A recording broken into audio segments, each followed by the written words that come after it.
Hello, this is Tony Speaks, and this is my lovely wife, Kim. We are the founders and co creators of the lifestyle brand and podcast, Becoming Disciplined. Every week we meet, learn from, and share best practices with highly disciplined men and women from a variety of fields and endeavors. Follow us on our journey. Yeah, the system's going to throw things at you. Yeah, the system's going to make it difficult for you to get back into society. But what part do you play? This week, Becoming Disciplined speaks to Sir Charles Carey. Sir Charles is an author, poet, singer, entrepreneur, and keynote speaker. In addition, Sir Charles has overcome cancer and substance abuse. We were honored to have him on, and you will be encouraged and inspired. Check out Sir Charles Carey, who is Becoming Disciplined. I'm wondering why I'm here because I don't know if I'm really as disciplined as I should be. Well, guess what? We're all disciplined at something. Amen. Absolutely. We are all disciplined at something. We all have different strengths and weaknesses. But I wanted to talk to you about a specific reason in mind. But before we go there, I want to share your context with our viewers. Sure. So, Sir Charles, where did you grow up? Man, I'm from Harlem, New York, man. That's my jam, man. I mean, always home. I'm not there now, but it's always going to be home. Okay. Now, when did you move away from Harlem? About 20, maybe 21 years ago, like Okay. the end of the 90s, 97, 98. Yeah. Okay, now I'll tell you this: as a North Carolina kid growing up in the country roads, we Uh-huh. have this, we have a fantasized idea of what growing up in Harlem is like. Like it just seems like something majestic and something that's kind of like beyond my country comprehension. So for our viewers who grew up like I did, can you explain what it was like growing up in Harlem? Oh man, it was wonderful. It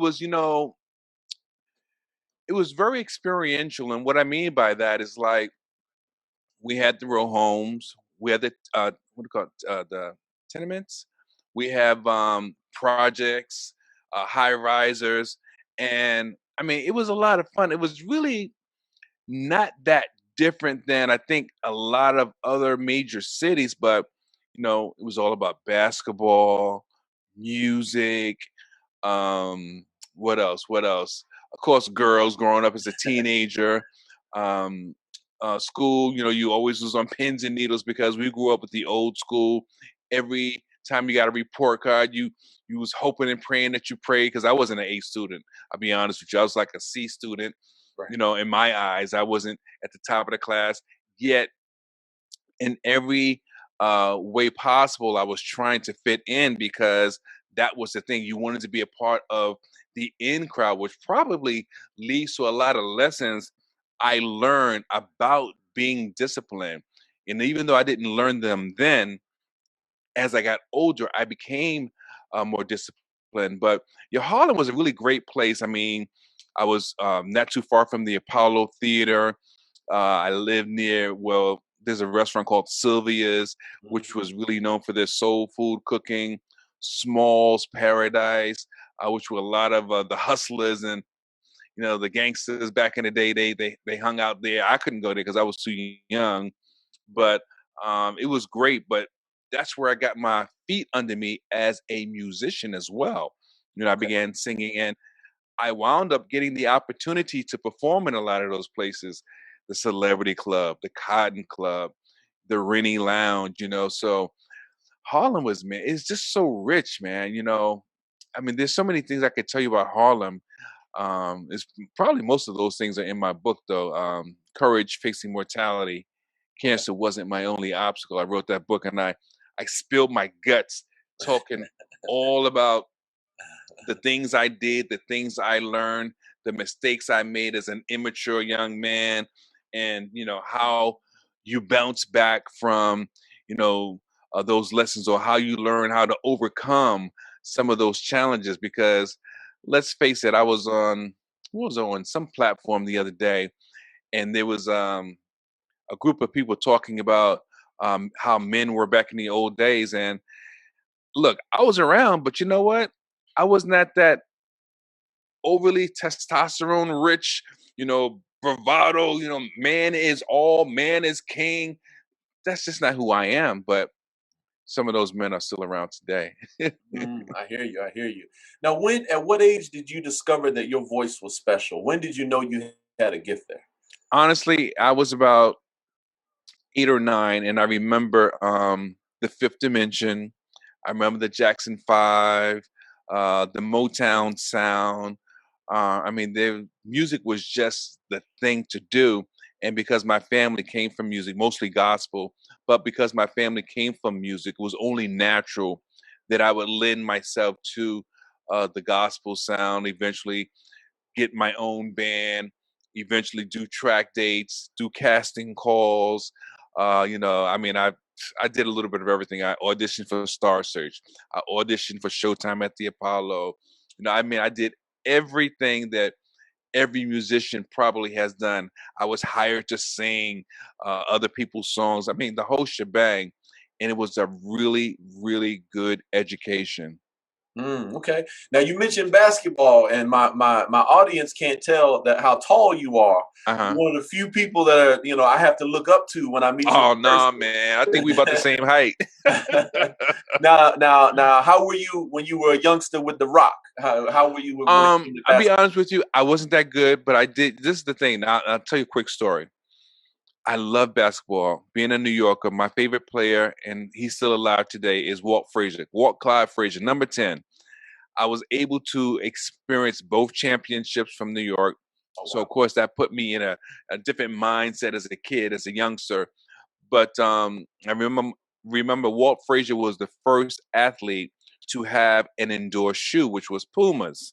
Hmm. And it's only recently, about 2 years ago, they reissued or reassigned his deal.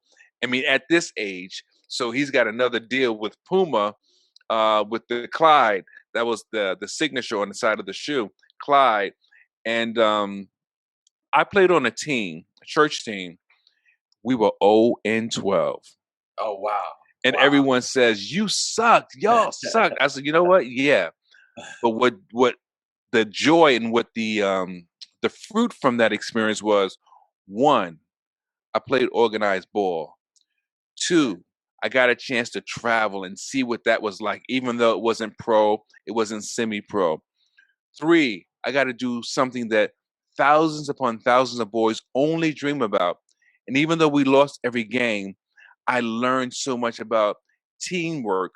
Even if it wasn't good teamwork, I still learned those lessons. I was exposed to those experiences, and it taught me a lot about who I was and Mm. who I wasn't. And I wouldn't trade it for anything in the world. Okay. All righty. Now people are gonna be like, "Man, Tony, you went dark kind of quick here because I'm about to go dark." All right. But That's the all reason why good. it's all part of the context, and it's all part of the narrative. It's part of the story. It's also part of the comeback. Yes, sir. Um, you talked about getting into the entertainment industry. You're talking. We're talking about your youth. We're establishing that context. Now I got to ask the question: as you got into the entertainment industry, when was the first time that you got high? When was that first? I think honestly, I got high when I was about 13. My first time. I remember in 8th grade, we were having a senior trip, and Mhm. all the boys got together, put our money together to do our thing. We got a pouch of wine, which was the Boone's Farm, some kind of either strawberry or apple, whatever it was. I don't remember. Right, right, And we got some weed from somewhere. Somebody got it. I didn't get it, but right. I was definitely down with it. And that was before I really got heavily into music.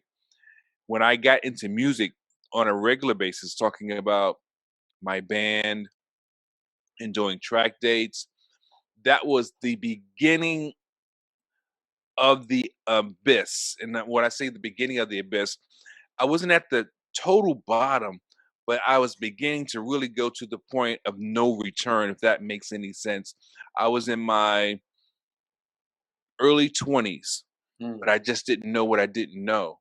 right. And for me, trying to show off that I can get this amount, I knew who had the best drugs. That was a false sense of security of fitting into the community, and it was really a big part of my undoing. And Mm, because it was a big part of my undoing and I was blind to it, it just took me by surprise. And mm, I had to face the fact that I would say that I can stop if I wanted to and that I don't have a problem, but I couldn't, okay. because I started really, it was like about fellowship. All the guys that sang, or, again, I'm kind of going back and forth. All the guys that sung and hung out together, we'd get together and watch TV and drink beer and we get high and whatever. So by the time I got to my early 20s and I had a band, I was really far gone. Wow. And I just didn't know again that I was really on a crash collision course to nowhere. Right. Right. Now let me ask a question. I didn't have this in our notes that I sent you, but you just kind of you provoked something that ran through my mind there. Um, and my marijuana, my current marijuana associates are going to get mad at me for asking this question. But there's a big argument that I hear about among people who have done marijuana and not done. Do you, as someone who's now been on the other side of it, someone who's been celebrating their sobriety for a long time, what do you believe about the whole gateway drug concept? Like, do you believe that there is a gate, or do you believe that if there had been no marijuana, you would have escalated anyway? And so what are your thoughts?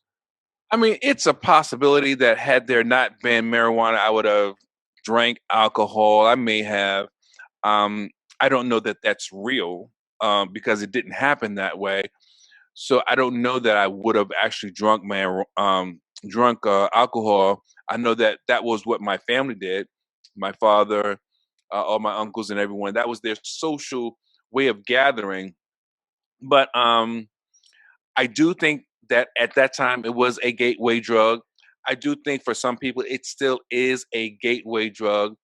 My personal feelings about it, I can't trust myself, honestly, because of, well, number one, what I was able to overcome. I was able to overcome hell and high water, Mm, and I cannot take that for granted. I know that there are times right now, man. I be very transparent with you. I have woken up from dreams, drug dreams. I mm, still have drug dreams, and it's mm. not from the marijuana; Right, it's from the cocaine. right, But right, right. marijuana itself, I'm on the fence, meaning that should it be legal? I'm not totally against it, Right, but not for me.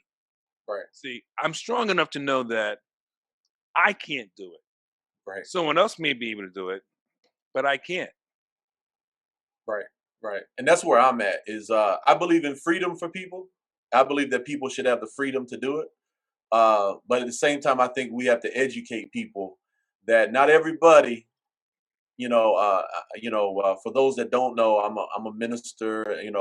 This is what I consider a secular podcast, but I am a minister. I'm not going to hide that from anyone. I'm fully transparent. And what I notice in ministry is that there are people who can't handle certain, just like there's certain people who can't handle a vaccine. There's also certain people that they can't handle certain things. Now, at what age would you say that you realize, oh wow, I got a problem? How old were you then? Oh, before I say that, let me just say this about the marijuana bit. Uh huh. Everyone has a different temperament. Excuse me. I don't know what's going on with this voice. Everyone has a different temperament, different character and personality.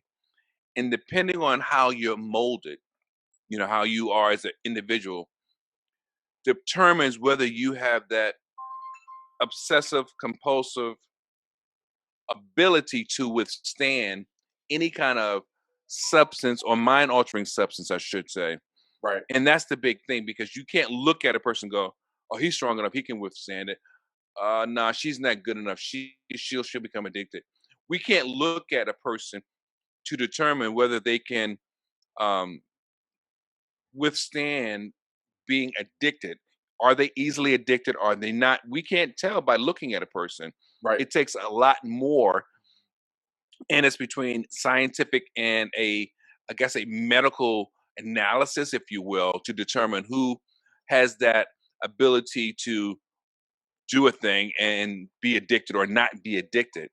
And I know my personality, I have an addictive personality because I can be so extreme with anything. If I get a new camera, I'm all in it, right? I don't want to put it down. I want to shoot right away. I want to learn all the features. I want to know what can I interface with. And Right. that's the same thing with the drug. That same built-in mechanism, if you will, is the thing that grabs people. And some people don't really realize that they're made that way. But to answer your question directly, when I realized I had a problem, I had to be, I had to be, in again in my early 20s because again I had my band. We were doing gigs. I was doing a lot of rehearsing.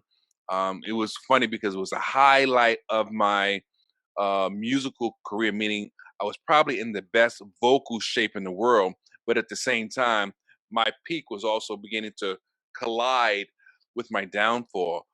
Mm. And it was a mess, man, because I'm thinking, I'm good. People like the way I sing and the way I sound.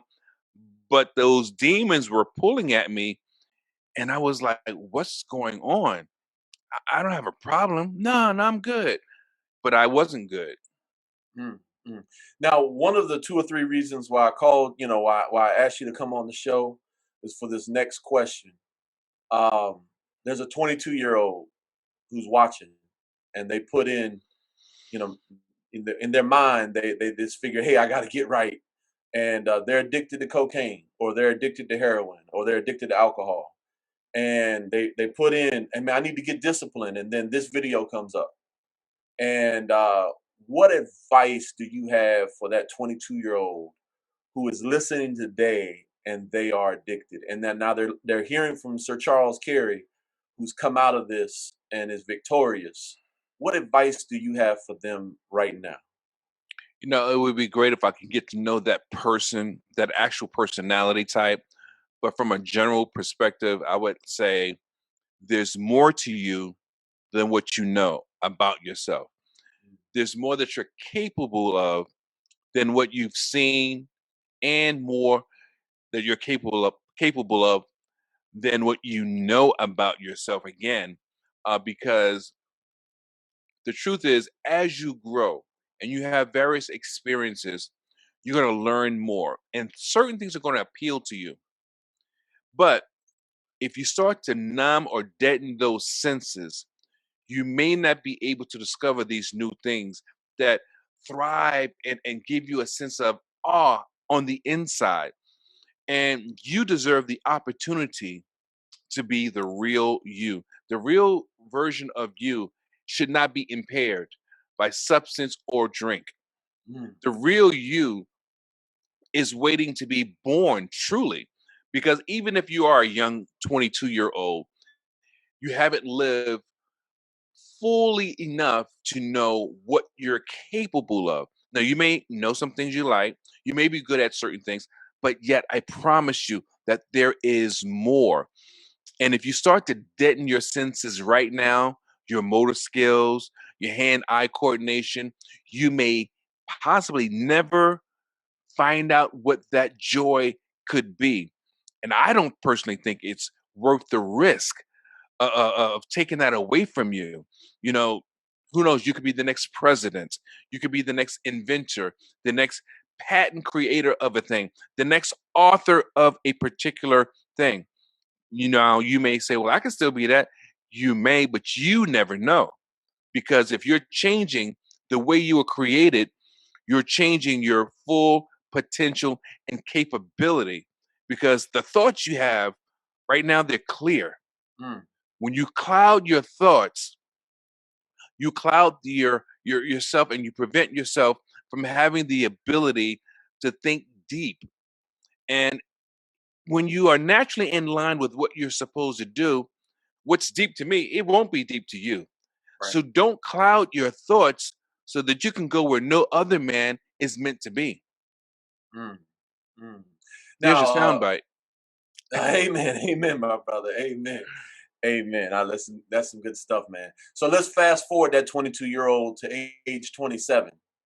They've been clean for 4 years because they listened to Sir Charles Carey and they got clean for 4 to 5 years. But then a family member passed away.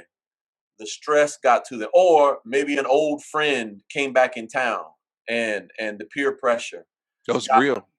and they have a relapse, and they break with their sobriety. What advice can you give to someone who has relapsed? Actually, I know someone that has happened to. They were clean for maybe 15 or so years, and someone close to them, family member, passed. Mm, They started using again. mm, Um, I spoke to them at the time, and their reason or their preferred way of dealing with it was like, look, I'm just going to do this because you know how much they meant to me. mm, You know how much they meant to me, and it's just like, oh, I can't deal with this. And I respect that, I understand that, and I get that. But I am a true enigma because I'm going to actually just restate the question in a moment. I am a true enigma, whereas I know that most people that have gone the path that I have gone don't re-enter society with a clean slate. mm, But I have been fortunate enough, grateful enough, and blessed enough to know that I'm not your average bear. mm. But I also know that everybody is not like me. Right.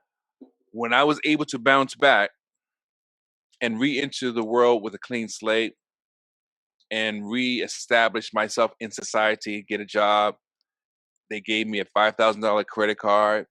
Oh, wow. They told me to create a lesson plan, and they told me to go and teach. Wow. And I Wow. traveled around the country teaching customer service, leadership, and communication skills, and all these things. And not once did they say, we want to send a chaperone with you. Not once did they say, we want to see your lesson plan. Not once did they say, why are these people sending you letters of accommodation? Wow. So, and I say that not to impress. I promise you, I'm not trying to impress anyone. I'm just saying that if that can happen for me, there are other people that can be part of the 20% versus the 80%. Amen. Now, when the doctor told me that we think you have cancer, Mm, for most addicts, if you haven't had stress, that one message right there is enough to make you relapse. mm. We think you've got cancer. Right. So, what I say is that, look, don't wait to die, just continue to live. You know, if you have been clean for 4 years, and you've had some kind of stress in your life, lost your job, girlfriend leaves you, or someone's cheated on you, someone passed away. Yes, those things are horrific. Yes, those things are challenging. But you know what? As they say, what is it? Um, what doesn't break you makes you stronger. I know I'm saying it wrong. No, that's good. What doesn't kill you only makes you stronger. Sure. And if you still have breath in your body, that means you still have the opportunity of rising, continuing, thriving, growing, going to that next level in life, whatever it may be. But you may never find out what it is if you allow yourself to backslide into that old lifestyle. And I know it's hard. Trust me, I've been there. I Right. said I still wake up with dreams sometimes of getting high, but I didn't tell you that when I wake up, I still got an attitude because I Right. was Right. about to get high and I woke up and I want to go back to sleep Right. Right. because a Right. part of me Right. still wants that life. Right. Look, Right. I've gone Right. to schools, career day, Mm, speaking to middle school kids, and some people may say that's not good, but you have to meet people where they are. Every school that I've ever spoken at, junior school, junior high school, middle school, whatever you want to call it, I've asked by show of hands, who knows someone that's gone to jail? The kids raise their hand. I say mm, by show of hands, who knows someone that has been stabbed or shot? By show of hands. Those children have grown in a traumatized society. mm, What should not be the norm or normal, is normal to them. And those things should not be. mm. By no stretch of the imagination, none of those kids should be raising their hands as readily as they do. But yet, the majority of the class, with each question, they raise their hand and they're not even out of high school. Amen. Now, also, you spoke about your disease. You spoke about that you having to overcome that. I saw you. You know, you made videos, and I was really encouraged by your demeanor and your frame of mind while you were, or I should say, your apparent demeanor. Amen. You know, That's okay. your frame of mind. Yes, sir. Can you speak to us of how you were able to overcome that disease and your minds, the correct mindset? Because so now we're going to go to another hypothetical person, the hypothetical person where now let's fast forward another 15 years, and the 40-year-old, you know, who has 3 kids, Mm. and they go to the doctor, and the doctor says, hey, something came up on this test. um what what uh words of advice and what type of discipline is needed to get through that? You know, I'm a true believer that God doesn't make any mistakes. Hmm. See, a lot of times I think people put God in a box or put God in certain positions. I don't think God gives you cancer. I don't Hmm. think God makes you a drug addict. The way I see it is that we get freedom of choice. Hmm. Our choices position us to do what we do, and then we have to deal with the causation of those choices. So when people say, why would God take my son? No, God didn't take your son. Maybe, and this is no slant against any parent because I know every parent, at least most of them, the overwhelming majority of parents love their kids. But when we don't prepare our kids properly, when Hmm. our kids get on their own high horse and decide who they are, how they are, and what they're going to do, we aren't always there to hold their hands. So when you find that you're at a point or stage in your life that you have to deal with this atrocity, whatever it is, you have to know that, okay, search yourself. I mean, really search yourself inside. The Hmm. God in you, you have to Hmm. have that conversation with the God in you to know, okay, God, am I checking out? Hmm. You know, what's up with this? This Hmm. doctor just said XYZ. Is he Right. on point? Right. Now, I know, again, I am not above the fray as far as being better than anyone, not in any stretch of my imagination or anyone else's. But when the doctor said to me, for example, brother, the doctor told me, he says, we think you've got cancer. And Hmm. my response was, um, so what are my options? And I had self talk immediately. Why? I don't Hmm. know. I said, he said, you got cancer. Don't act scared if you weren't scared 3 seconds ago. It just came out of his mouth. So I didn't respond. I said, don't get on the pity pot because he said what he said. And Hmm. if you feel okay, you feel okay. And that was my conversation with myself. Then I began to ask the doctor questions. Okay, what are my options? What do you think I should do? And I listened to him and he said what doctors normally say. And I said, well, I want another opinion. He was like, how dare you question the oncologist? I went to school for this. And my thought was, yeah, but you're not God, and I know how I feel physically, and I know that my faith speaks louder than words. Hmm. And Hmm. because my faith spoke louder than the words, he gave me referrals to Johns Hopkins, which I went, and they said, how do you feel? And I told them how I felt. They asked me a battery of questions, and the only thing that stood out was the fatigue.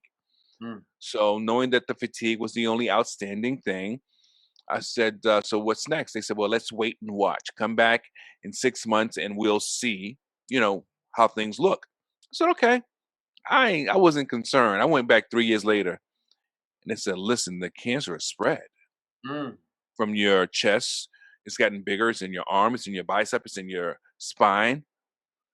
I said, okay, well, tell me what the options are. and they did. And I got that chemo. I got therapy for about 6 months, and the cancer went away. Mm, So I thought. mm. It came back 8 years later, and it was coupled with jaundice. And then I was literally, according to the doctor, knocking on death's door, and I had to immediately go to the hospital. So there goes my movie plans, right? I can laugh now, but it wasn't funny at the time. Right, right, right. But so the bottom line and the answer to your question is that you have to have faith, you have to have belief, and you have to be honest with yourself. You really do. You have to be honest with yourself, because the God that lives in me, he lets me know where I'm at. If it's important, if it's mine, it doesn't matter. I always have the feeling residing in me on what to do and what not to do. And it's just instinctive. I don't have all the answers, but I instinctively know what to do or what not to do. And I know that's not easy for other people to digest, because most people need to see something or hear someone tell them something. I'm just grateful, man. I would just encourage someone that had a similar situation just to have faith and to believe. And that's a lot of talking for a simple answer. I'm sorry. No, no, this is important because I brought you on here. The value, you and I have studied a lot of the same things, and Yes, sir. it's all about providing value to people, Yes, you sir. know. And so that's really the second reason that I invited you on is I want someone to search this podcast, and if they get that diagnosis that day, I want them to hear a voice of wisdom of Hmm. someone who's actually gone through it. As a, I can give, I counsel people, but I haven't gone through what you've gone through, Yes, and sir. that wisdom is deeper when someone's actually been there and done that. Now we speak about discipline, and I spoke to my not-for-profit yesterday about how we are doing unhealthy things to ourselves with stress and sleep and gluttony Oh uh, yeah. those type of things. What advice do you have? Any recommendations for any dietary changes now that you've gone through that process? Well, I wish I was like the all knowing nutritional expert, but I'm not. But I have made significant changes. First of all, I haven't eaten pork since I was 13, and that's even through my addiction. So I think that probably helped whatever percent, 10%, 15%. I don't know. I just feel so because I know the fat and all the poisons in pork. I know it's possible that those things can be contributing factors. But as an adult, I made a conscious decision as it relates to discipline to stop eating chicken, Mm, stop eating red meat. I think we're going into our 6th year of no chicken, no red meat. I really don't do fast food, honestly. mhm. When Chick-fil-A came on the scene, I was good with it, but that was, like I said, 6 years ago. Still like them waffle fries, though, man. But I must admit, yeah. So we don't do fast food. We don't do the fried food. We do as little fried food as possible. Not Right. 100% abstaining. As little as possible. We try to minimize. My biggest thing is the sugar. That's another addiction. But my biggest thing is the sugar. That's a problem for us, especially people of color. Mm, It's for all, honestly, for all people. Just that people of color seem to lend ourselves to more sweet oriented things or starches, which turn into sweets. But yeah, so diet is really important. I try to eat greens as much as possible, and I mean all vegetables. I love salads. I'll have a salad every day of the week. I'll just switch it up with tuna, with turkey, with salmon, um, romaine, spinach. There's always a way you can flip a salad, man. And salads are delicious. And I'm right. starting to get into more things like using olive oil, natural or virgin olive oil on my foods versus salad dressing per se. Mm, I love avocado. Um, what can I tell you about food? Oh, I drink only alkaline water, mm. high pH balance of at least minimum 7.0. Mine personally is 8 to 9.0. I buy it by the case. Um, Again, my biggest challenge is sweets. I love sweets, so that's my biggest challenge. Gingerbread, was it not ginger cookies, ginger snaps? That's my eyesore. I hated them when I was a kid, but now I love them, man. Um, what else? Waters is the plus. Vegetables. Yeah, I do take supplements. I believe that supplements are important because as we get older, our bodies, we stop producing certain things that we need. So I like to help my body by taking supplements, which is a multivitamin. I take zinc, I take magnesium, I take elderberry. I do drink apple cider vinegar. I mix it with a little orange juice sometimes. So even though I'm not the perfect specimen of health, I try to put things in my vessel that helps my body do what it needs to do, protect itself and produce the natural enzymes that it used to produce, trying to move towards an alkaline state. That's good. That's good stuff. That's good stuff. Now, the third reason I brought you on is for those who don't know. I have heard many. I have been in concert where I sat and listened to the pretty much all the Leverts. Yes, I've listened to the Isley Brothers. I've listened to a lot of great singers, I love and those I can guys. say that Charles Carey. The only two people I can think of that have a better voice than Charles Carey is Luther Vandross. Okay, Luther got you, brother. Okay, I'm sorry, Luther got you.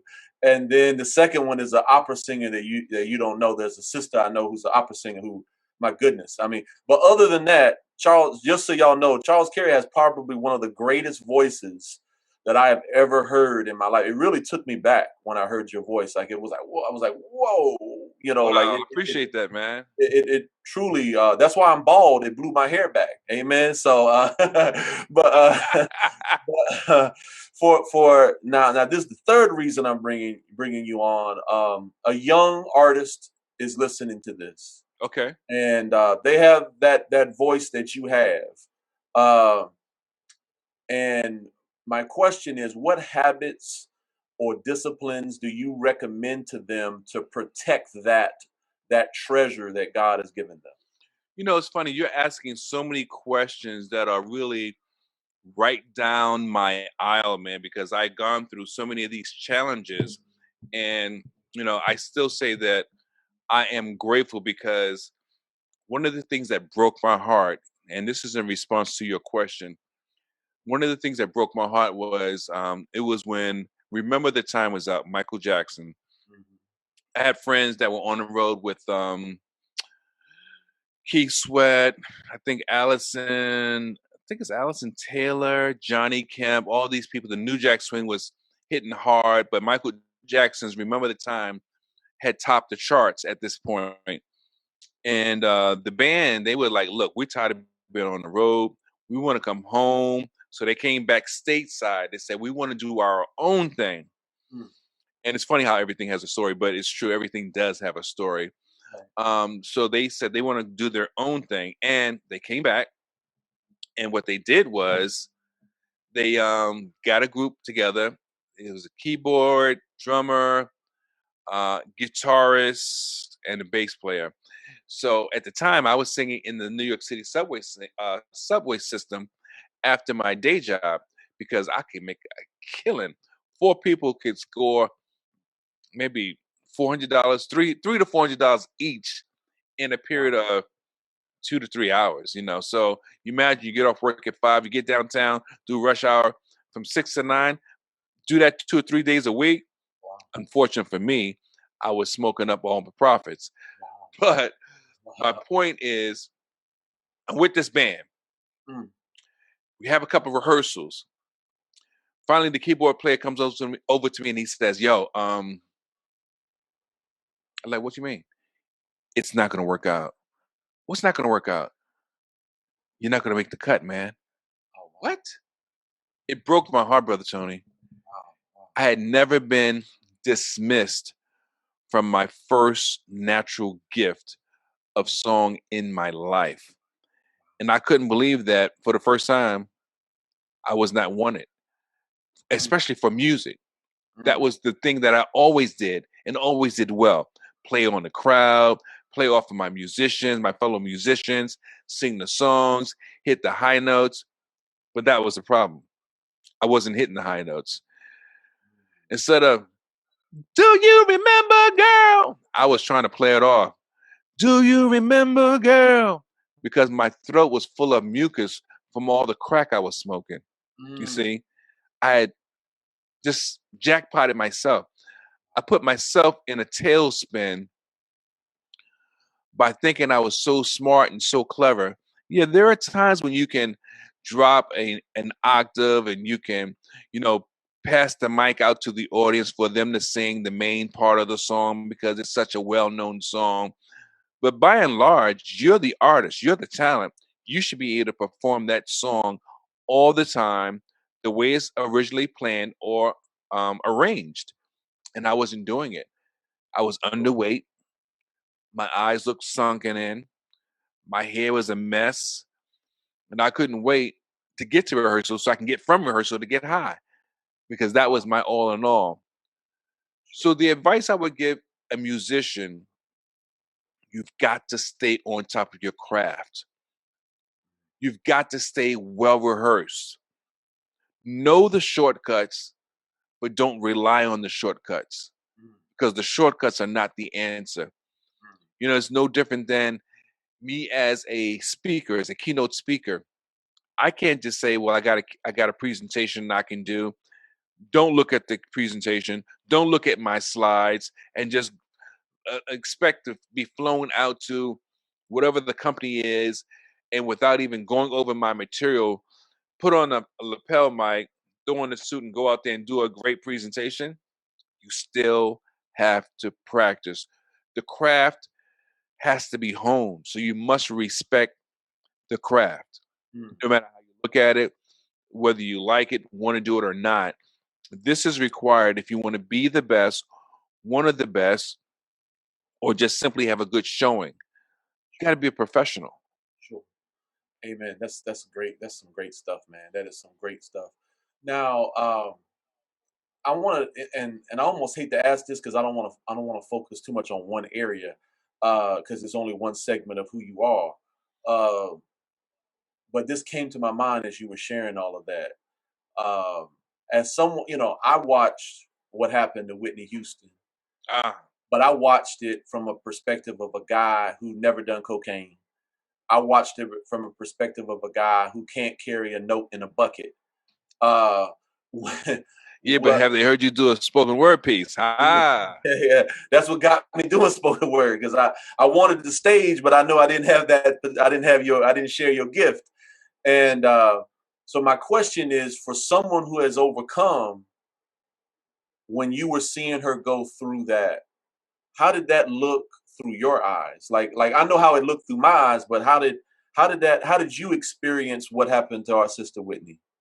I really felt bad because on for a number of reasons. Number one, when you're in the world of substance abuse, people are always pointing fingers at you. And I felt bad for Bobby. Right. I felt bad for Bobby because he didn't introduce her to drugs.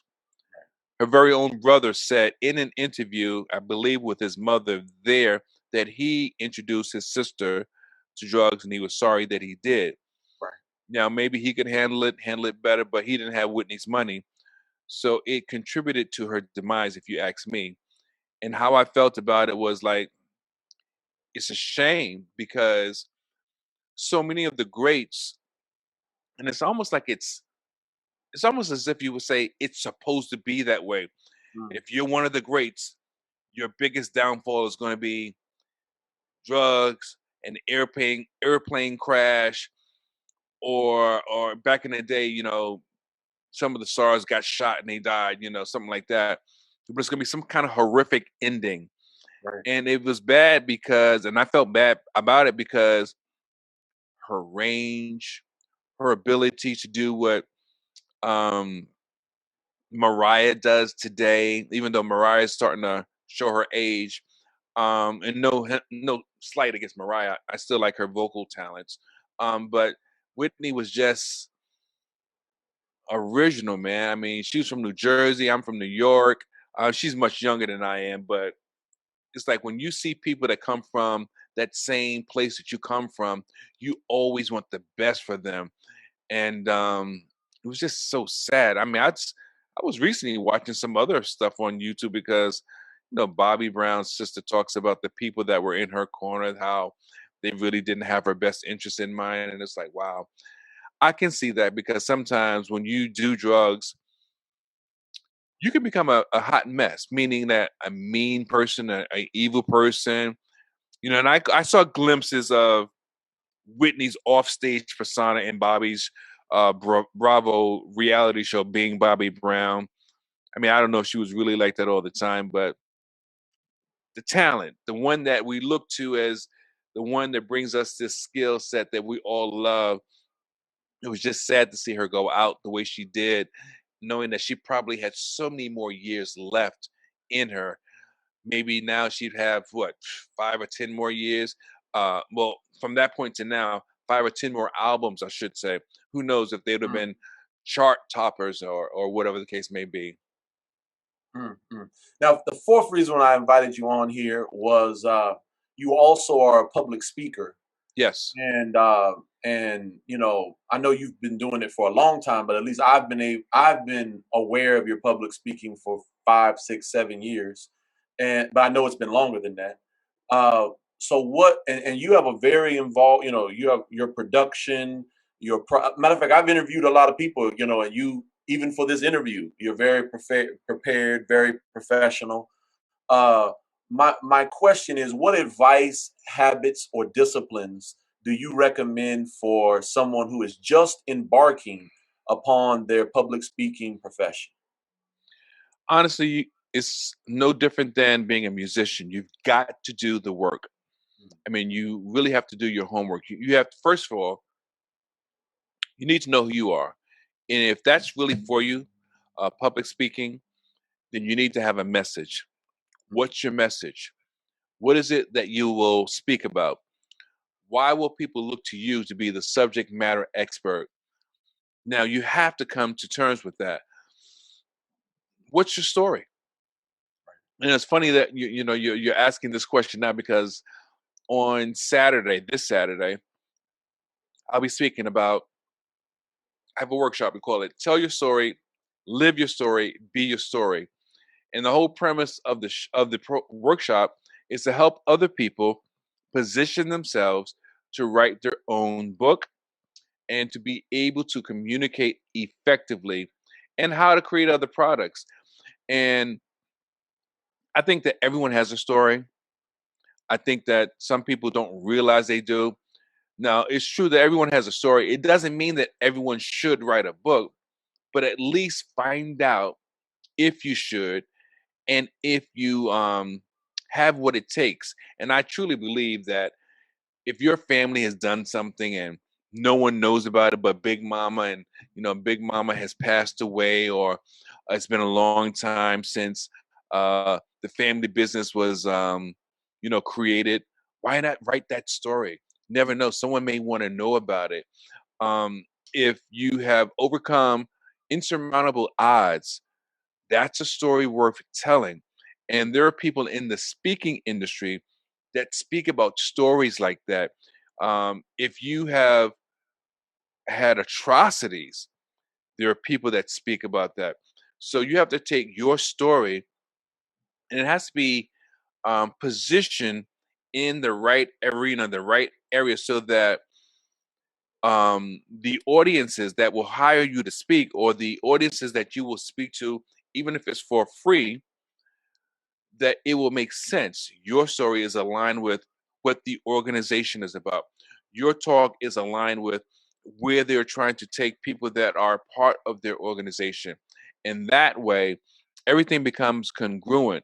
But the first thing is to know what it is that you want to talk about, what it is that you feel is important in order for you to have a story, start your journey as a speaker, um, do the things that we all do. How do you create your presentation? I mean, so start with having a story, Mm, deciding what you're going to talk about. In fact, if I were to give you a tip, if someone wanted to be a public speaker, write down all of your stories. Mhm. And then after you write down all of your stories, look to see which stories have the same type of theme in common. Mm. And then, do that with the whole list, whatever your list consists of, whether it's 3 or 4 stories or 20 stories. And then you start the process. You need to find a mentor. Find someone to help you shape your talk so that you can begin the process of becoming the person that you want to become as a public speaker, Mm. whether it's motivation, inspirational, or otherwise. And then you're going to have to find a category that you speak in. Now, that's a lot. I don't want to give you a drink of water with a fire hose, but that's a lot That's good. starting out. That's good. That's good. And I look forward to that training on Saturday. I will be there with bells on. All Yes, right. sir. All right. We already got our receipt. We're ready. We're ready. All right. Yes, sir. Now this I'm gonna go far into the left. I'm gonna go in another direction. Okay. But the purpose is I ask this of all our guests, all our high performers. We ask this, and we're gonna string all of their answers together in a separate video one day. Now the question I have for you now is: are you a good sleeper? When and where, and if you are, when and where did you develop your current sleep habits? I am a horrible sleeper. I'm from New Okay. York, man. Sleep when you sleep when you're dead, man. Um, and that's not good to live by. My fiance keeps telling me that I need to get my sleep. I need to get more sleep.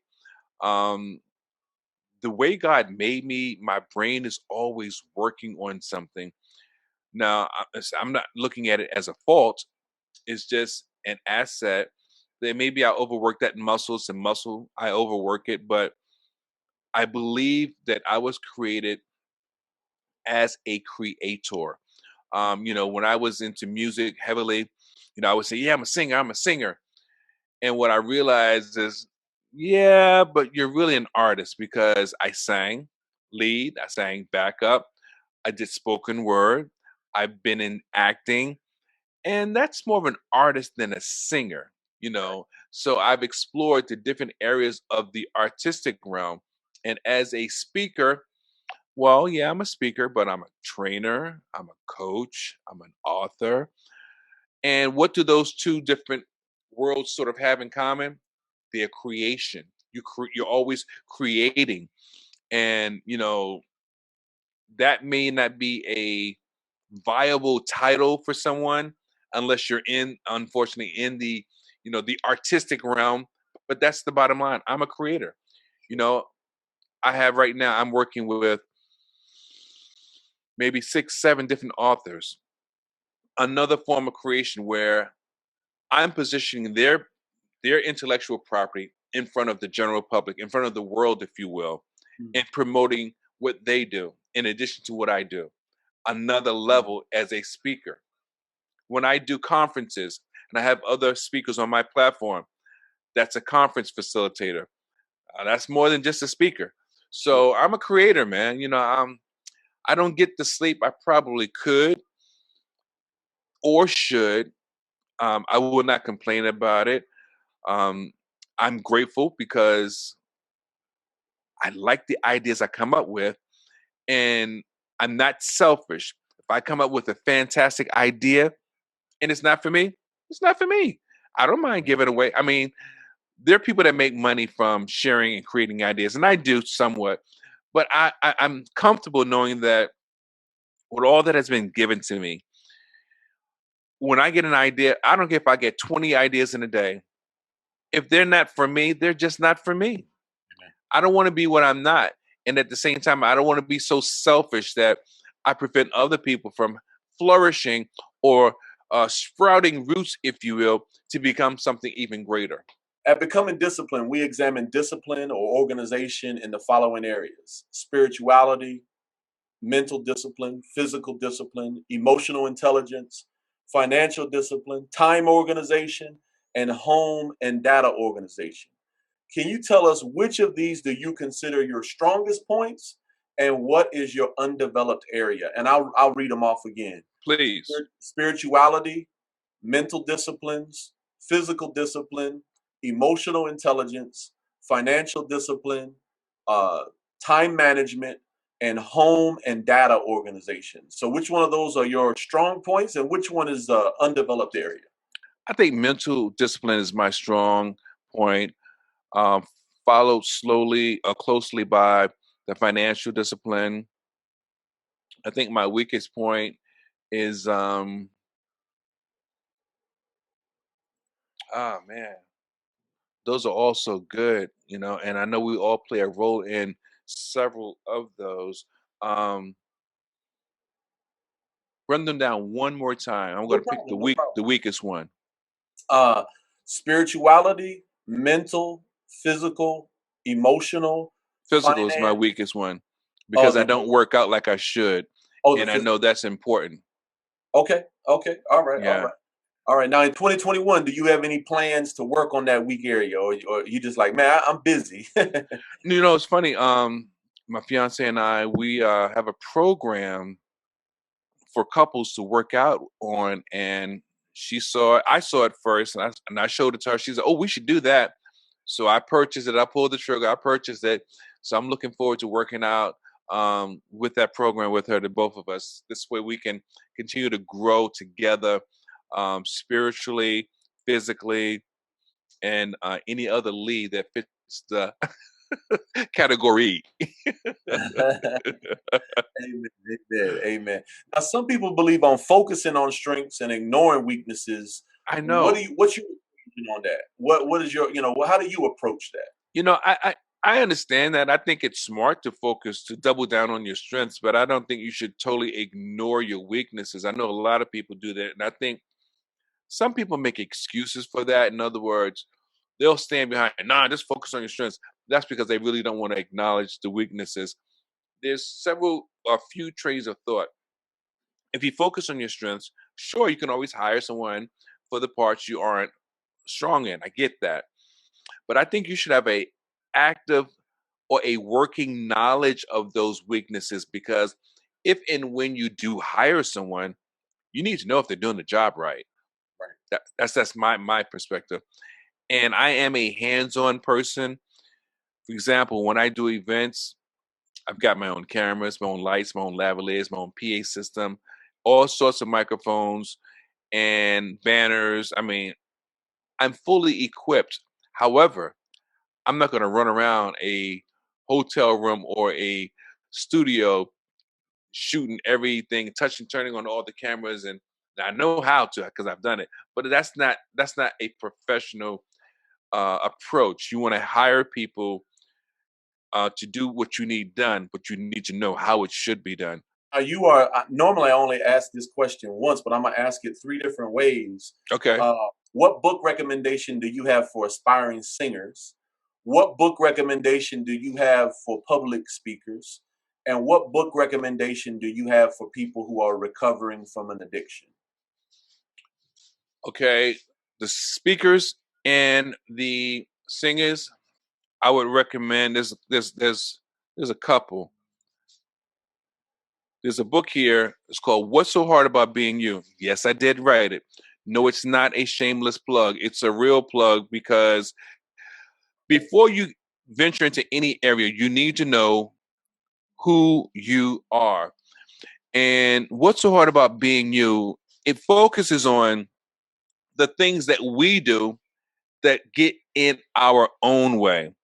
And if you can't know your own shortcomings, and let's be honest, sometimes it's difficult to see. It's Mm, hard to see, or you may not realize, oh man, I'm setting my own stuff up. mm, Dang. And mm, that's real because it can happen.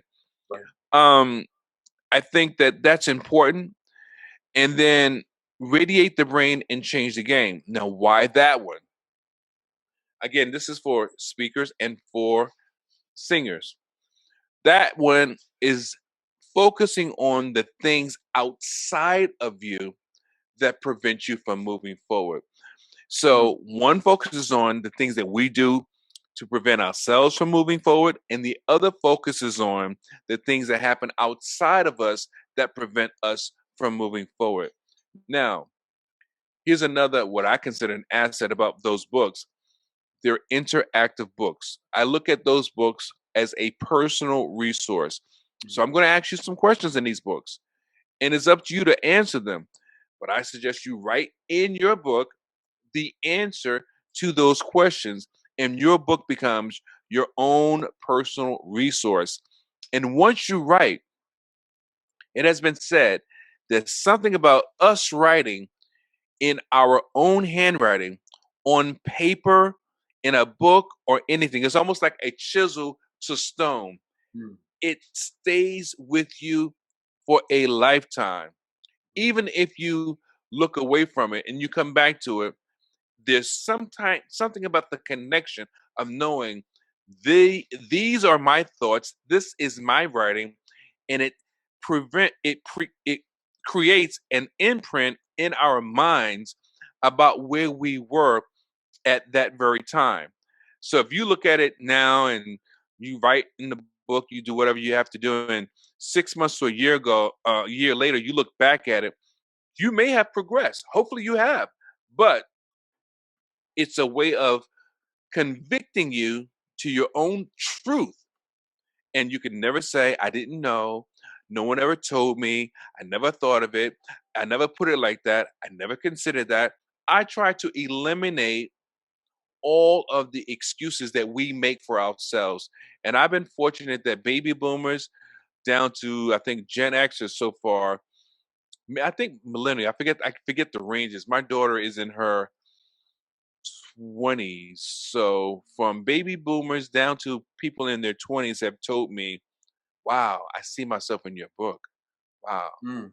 So that's what I would suggest for singers and for speakers. Now, for substance abusers, honestly, it's good for them too. But I want to think of something else, make another recommendation, because I find that a lot of times substance abusers are very creative people, Mm. very crafty, very handy.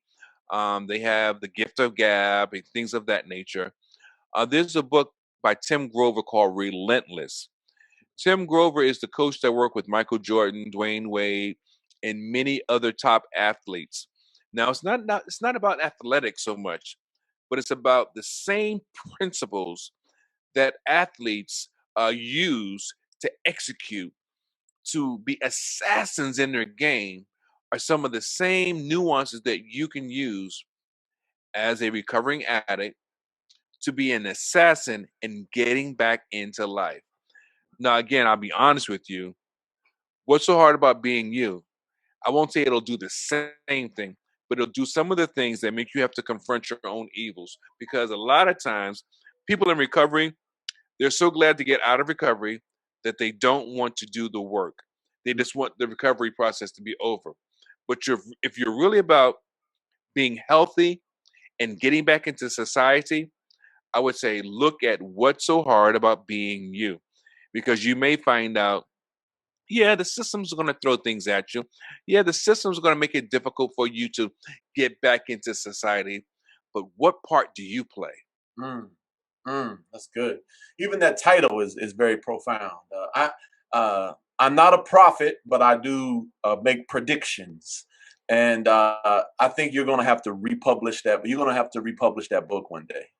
Okay, Okay, I okay. know it's available now, but I think it's going to have to be reprinted one day. I received Because that. I think I believe that. I firmly believe that.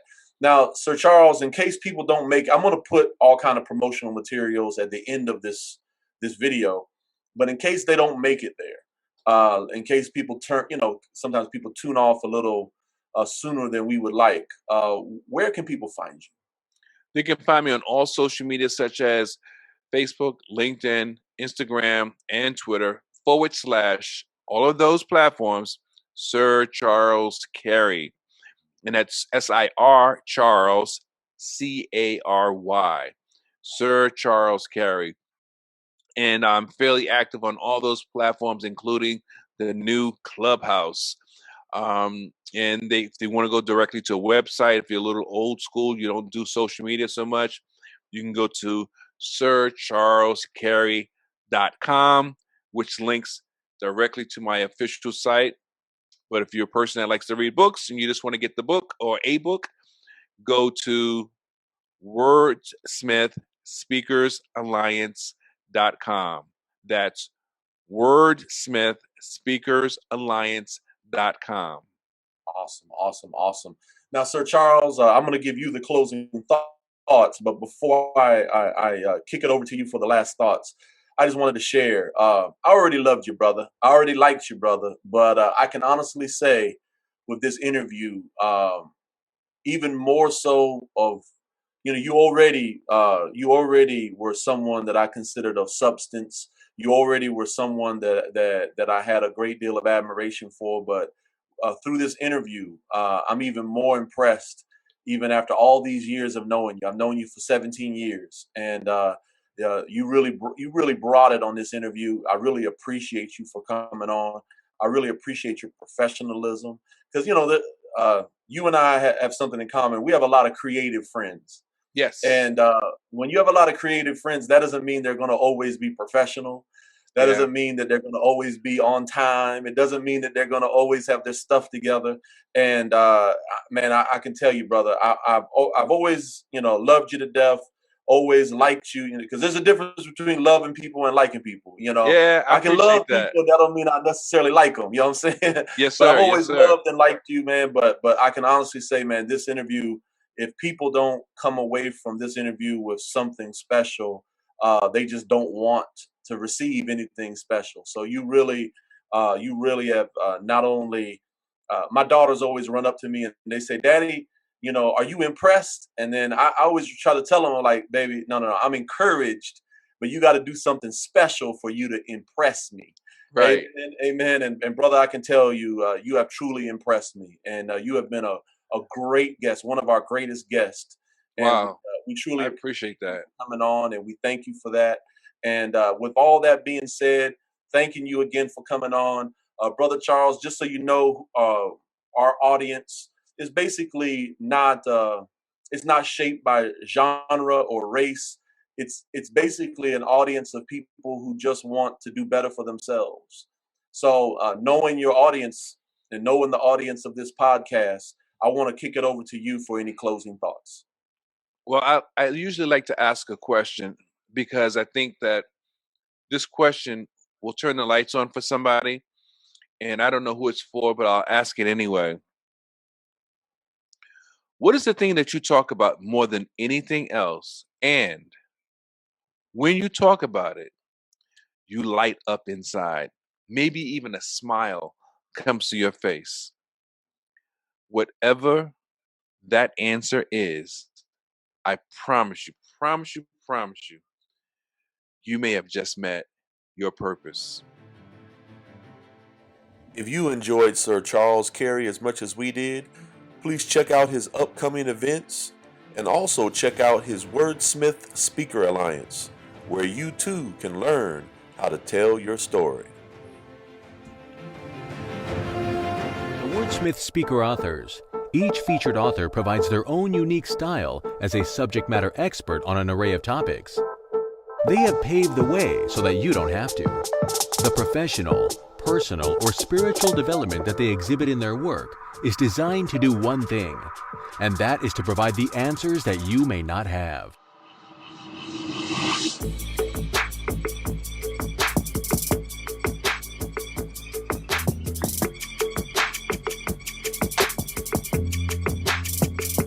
These authors also provide resources that speak to families, insecurities, and health matters. Go to www.wordsmithspeakersalliance.com.